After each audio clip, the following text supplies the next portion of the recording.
رات خاموش اور ابہام تھی، جیسے ابہام کے پردے چاک ہو کر کوئی بہت بڑا انقلاب آنے والا۔ پانی کی بوند بوند سے لپکتی سسکیاں گوہر کے اندر کے پردوں کی چاک جیسا سما باندھ رہے تھے۔ سارے رستے اور گلی کوچے ویران ہو گئے تھے۔ ہر طرف سناٹے ماحول میں نیندہ سی آنکھیں ابر پوش آسمان کی طرف سے کسی گن گرج کی منتظر تھی۔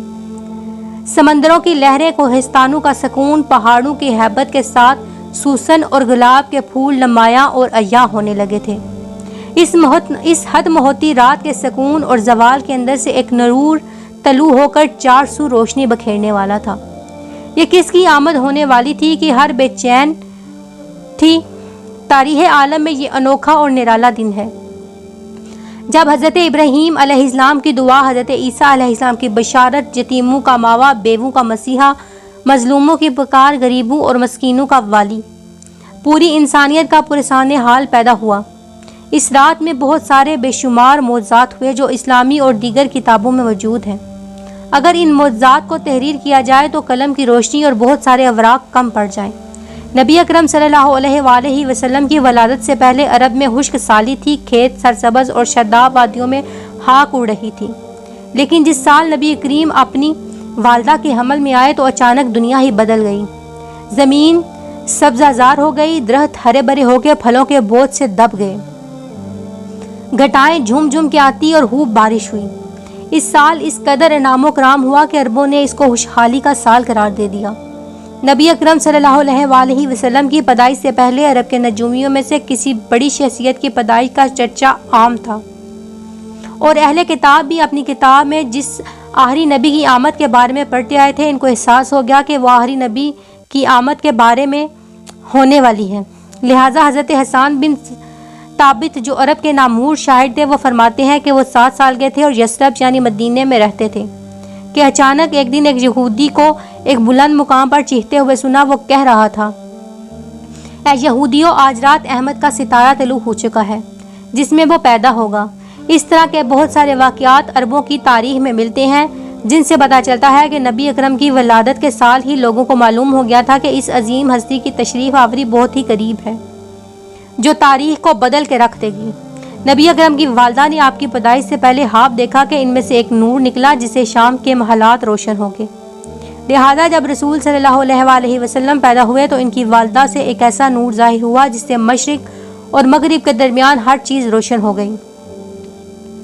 وہ نور اتنا روشن تھا کہ آپ ہمیں بھی آمنہ نے شام کے شہر بصرہ کے بارے میں بتایا۔ حضرت عثمان ابن ابی سے روایت ہے کہ میری والدہ نے بتایا کہ میں اس رات حضرت آمنہ کے پاس تھی جس رات نبی اکرم کی ولادت ہوئی، تو میں ہر طرف روشنی اور نور پاتی اور نور ہی محسوس کرتی۔ ایسا لگتا تھا جیسے ستارے قریب سے قریب ہو رہے ہوں۔ مجھے گمان ہوا کہ یہ میرے اوپر گر پڑیں گے۔ جب آپ کی ولادت ہوئی تو خانہ کعبہ نور سے روشن ہو گیا اور ستارے زمین کے قریب ہو گئے۔ فرشتوں نے اونچی اور بلند آواز میں سے اعلان کیا، جبرائیل علیہ السلام بشارت لائے اور عرش خوشی سے جھوم اٹھا۔ حورین اپنے محلات سے نکل آئی اور عطر نچھاور کرنے لگے۔ بی بی آمنہ کے گھر عدن سے پرندے بھیج دیے گئے جو اپنی چونچوں کے ذریعے موتی بکھیر رہے تھے۔ حضرت آمنہ کے ارد گرد فرشتے کھڑے ہو گئے اور انہوں نے اپنے پر کھول لیے۔ بحر و بر کی ہر مخلوق تسبیح کرنے لگی اور امام کائنات کی آمد میں جھوم اٹھے۔ چرند اور پرند مغرب کے جانوروں کے پاس مبارکباد لے گئے کہ یہی عمل آبی جانوروں نے کیا۔ نبی اکرم کی ولادت سے کفر کے ایوانوں میں ہلچل مچ گئی۔ نبی اکرم کے والد محترم حضرت عبداللہ آپ کی ولادت سے پہلے ہی انتقال کر چکے تھے۔